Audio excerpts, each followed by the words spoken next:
बच्चों, आज second year की क्लास में हम लोग कैपेसिटेंस के बारे में थोड़ा आगे पढ़ेंगे और देखेंगे दो संधारित्रों का श्रेणी और समांतर संयोजन क्या होता है और उनके सूत्र क्या होते हैं।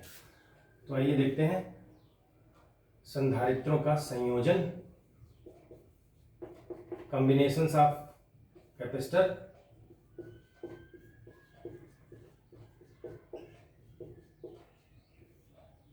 संधारित्रों का संयोजन और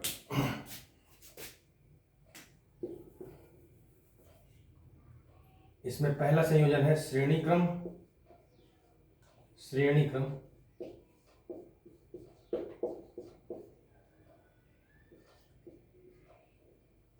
जिसको इंग्लिश में सीरीज बोलते हैं,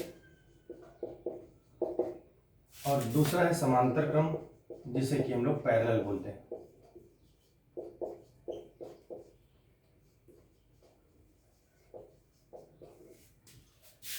तो जरा देखिए, श्रेणी क्रम में संधारित्रों को किस प्रकार जोड़ा जाता है, या संधारित्रों को चित्र देख करके हम कैसे पहचानते हैं कि वो श्रेणी क्रम में है संधारित्र।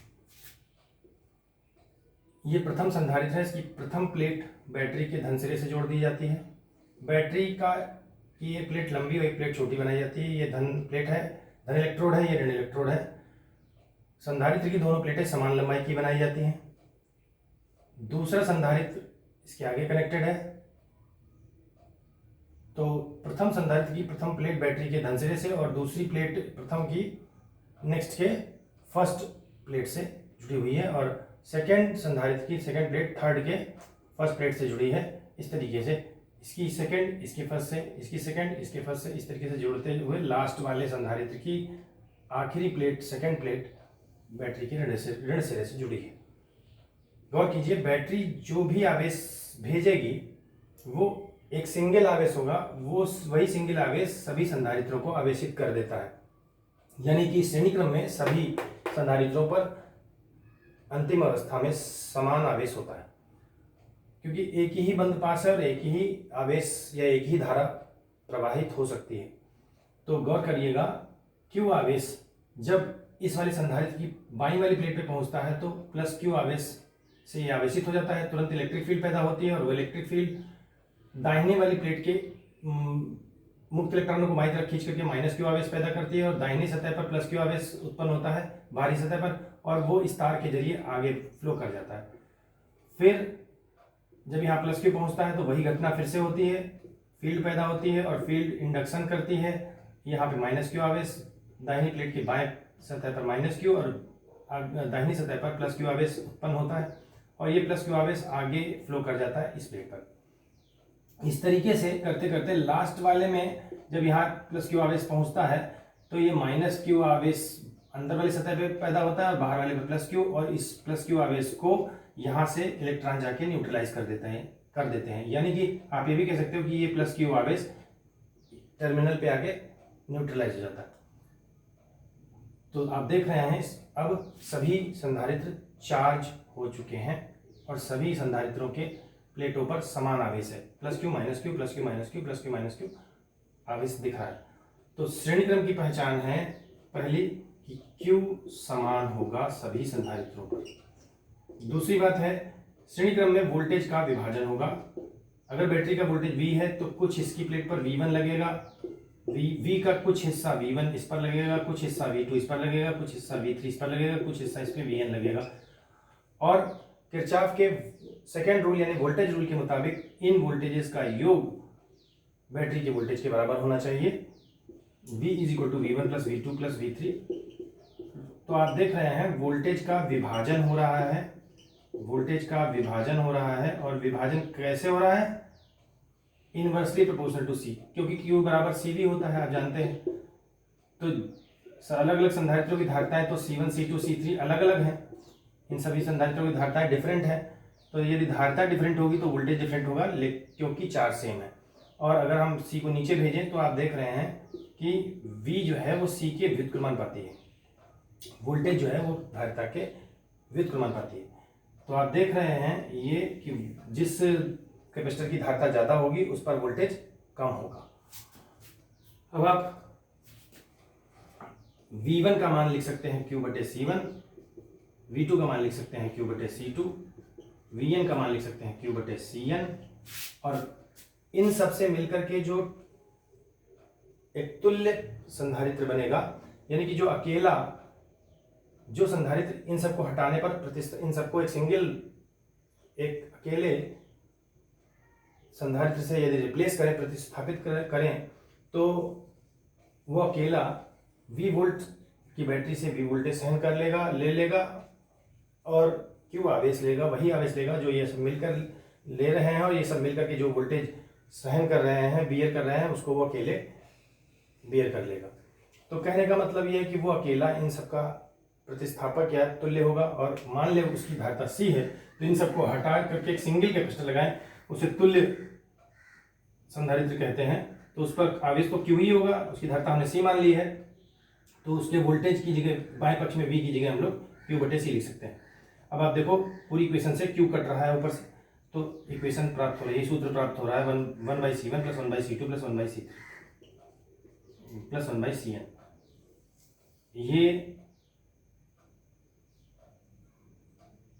धारिता का सूत्र है श्रेणी क्रम में आप देख रहे हैं धारिताएं 1/n होकर जुड़ रही हैं, तो C का मान जो प्राप्त होगा वो इन सबसे छोटा होगा, C1 C2 Cn सबसे छोटा होगा। समांतर क्रम की बात करें, समांतर क्रम में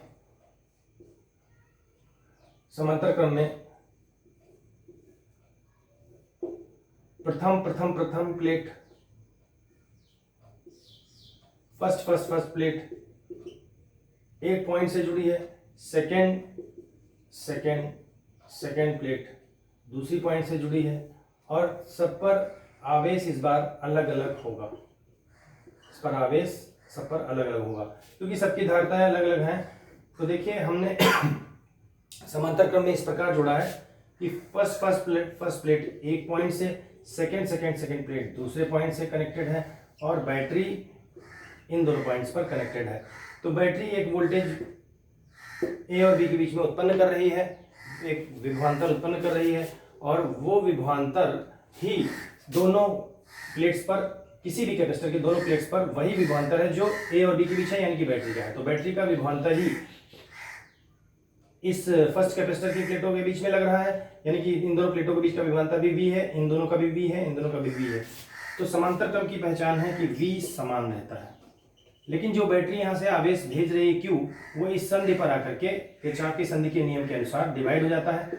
मान लो इस ब्रांच में Q1 गया तो इस पर Q1 आ जाएगा, और इस पर ब्रांच में Q2 गया तो Q2 आ जाएगा, इस पर Q3 गया तो Q3 आ जाएगा, एंड एज Q1। तो आप देख पा रहे होंगे कि Q1 Q2 Q3 ये आवेश इस संधि पर आकर डिवाइड हो गए हैं, लेकिन जो यहाँ से Q आ रहा है उसका मान Q1 Q2 Q3 के योग के बराबर होना चाहिए, Q1 Q2 Q3 Qn के योग के बराबर होना चाहिए, क्योंकि आवेश संरक्षित राशि है, आवेश नष्ट नहीं होता। तो आप ये कह सकते हैं कि इन सभी आवेशों का योग इस बैटरी द्वारा भेजे गए आवेश के बराबर होगा। अब ये हमने आवेश संरक्षण सिद्धांत से लिखा है, और आप देख रहे हैं कि आवेश का विभाजन हो रहा है धारिता के अनुक्रमानुपाती संबंध में। जिसकी धारिता ज्यादा होगी उस पर ज्यादा आवेश जाएगा, जिसकी धारिता कम होगी उस पर कम आवेश जाएगा। तो अगर हम यहाँ पर Q की जगह CV लिखें, इन सबका इक्विवेलेंट कैपेसिटेंस मान लें, तुल्य धारिता C मान लें, तो Q की जगह CV बाएं पक्ष में, और Q1 की जगह C1V, Q2 की जगह C2V, और Q3 की जगह C3V, एंड एज Qn की जगह CNV लिख सकते हैं। पूरी इक्वेशन से V कट कर सकते हैं कॉमन लेकर के, इधर से कॉमन ले लीजिए, V कट कर दीजिए, कैंसिल कर दीजिए, तो C का मान आ जाएगा C1 plus C2 plus C3 plus Cn। अब आप देख रहे हैं कि समांतर क्रम में धारिता डायरेक्ट जुड़ रही है, धारिता धनात्मक राशि होती है, इसका मतलब समांतर क्रम में धारिता बढ़ जाती है, और 1/n करके जोड़ने पर C का मान C1 C2 C3 सबसे छोटा आता है। इसका मतलब श्रेणी क्रम में धारिता घट जाती है। जैसे मान लो हमें पंखे में 5 माइक्रोफैरेड का कैपेसिटर कंडेंसर लगाना है, तो मार्केट जाएंगे हम, और मान लो हमें 5 का नहीं मिला तो हम 10-10 के 2 ले आएंगे और उनको श्रेणी क्रम में जोड़ देंगे, तो 1/10 प्लस 1/10 से C का मान 5 निकल आएगा, यानी कि 5 माइक्रोफैरेड कैपेसिटी का कैपेसिटर लग जाएगा। मान लो हमें 10 का लगाना होता और हम मार्केट जाते हैं, हमें 10 का नहीं मिलता, 5-5 के 2 मिलते, तो हम उनको ले आके समांतर क्रम में लगा लेते, तो 5 + 5 से 10 का बना लेते हैं और वो समांतर क्रम में जोड़ करके तब पंखे में लगा देते हैं। यानी कि जब धारिता अधिक हमें सर्किट में अप्लाई करनी हो, लगानी हो, कनेक्ट करनी हो और हमारे पास छोटे छोटे कैपेसिटर हों तो हम समांतर क्रम का यूज़ करते हैं, और बड़े बड़े कैपेसिटर उपलब्ध हों लेकिन हमें छोटी धारिता का कैपेसिटर लगाना हो सर्किट में तो हम श्रेणी क्रम का उपयोग करते हैं। श्रेणी क्रम में आवेश समान रहता है, वोल्टेज का विभाजन होता है। समांतर क्रम में वोल्टेज सेम रहता है, आवेश का विभाजन होता है। मेरे ख्याल आप समझ गए होंगे। अगले वीडियो में न्यूमेरिकल इसके ऊपर पेश करेंगे। धीरे धीरे चैप्टर हम लोग अंत की ओर जा रहे हैं। इसके बाद कुछ टॉपिक्स और बचे हुए हैं 3-4, उनका डिस्कशन करके ये चैप्टर खत्म होगा, उसके बाद टेस्ट होगा। धन्यवाद।